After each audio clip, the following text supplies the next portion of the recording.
I want to talk to her as well. I'm also conscious on the compassionate community side. There's the resources that the diocese can offer within the compassionate communities team.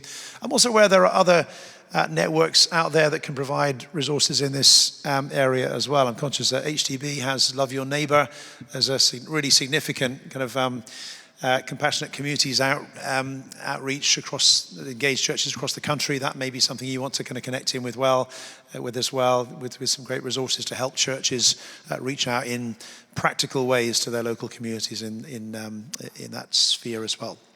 So the third and the last of the ambitions we're looking at today is creative growth.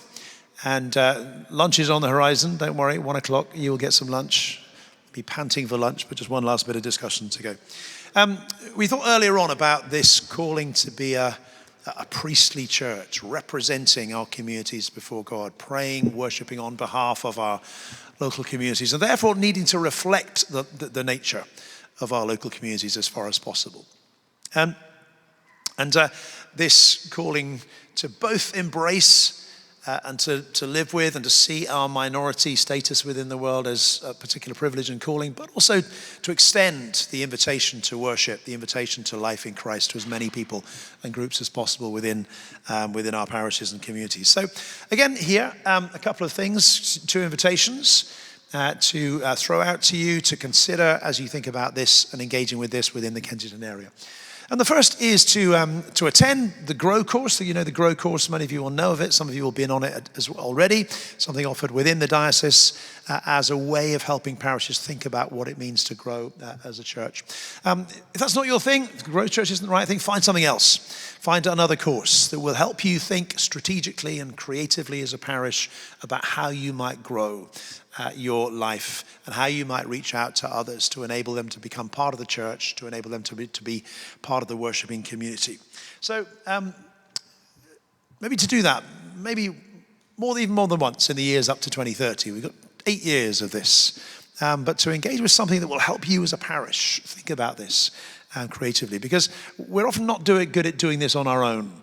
It's very hard for us to analyze ourselves, to think about what we're doing well, what we're doing badly. We sometimes need a bit of external resource to help us think about this area of creative growth. And where the GROW course is one really very useful resource we have. There are others out there as well, but to do something that will help you do that kind of thinking. And I guess the second one is maybe a little bit bolder, which is to ask every parish and chaplaincy to audit which local groups do not at the moment find church welcoming and attractive. And to consider experimenting with a new initiative to make the possibility of worship open to them. Again, we spoke about that earlier on. We thought about, there may be a particular group. Maybe it is young people, maybe it's teenagers, maybe it's children, maybe it's a particular ethnicity, whatever it might be. In your local area, you think, well, that's the group that's missing in our church. To identify that and then to think creatively, how could we do something that would enable them to engage with worship with us so that we truly are representative of our local communities?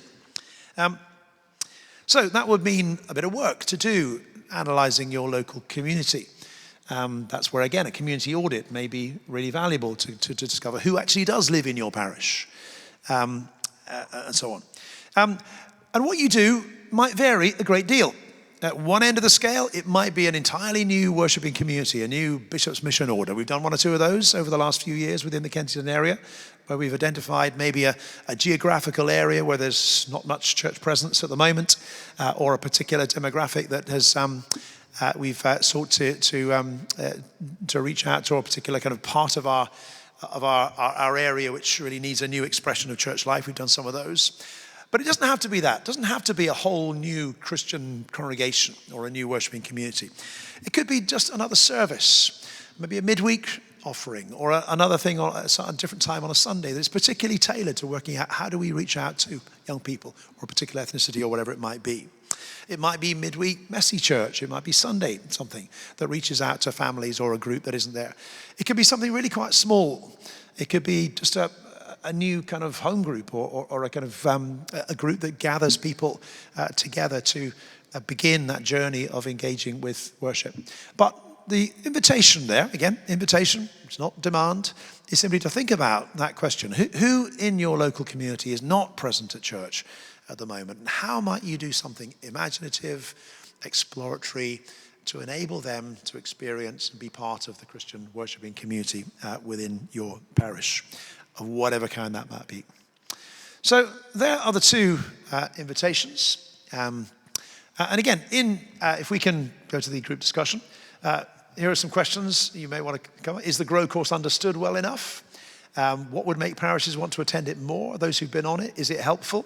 Are there alternatives to the GROW course that others can recommend? You may know of other courses that have helped you, or you know of that have helped people to think more creatively about how you might grow as a church community. How can we help parishes work out which groups are not in their church? We often use the language of church planting sometimes. Is that helpful language? Are there alternatives that might be useful for us? What's the best way to think about this together? So there are some questions to throw out. So again, if I can encourage you to turn into your groups, 20 minutes or so to discuss that, and then as a reward, you get lunch.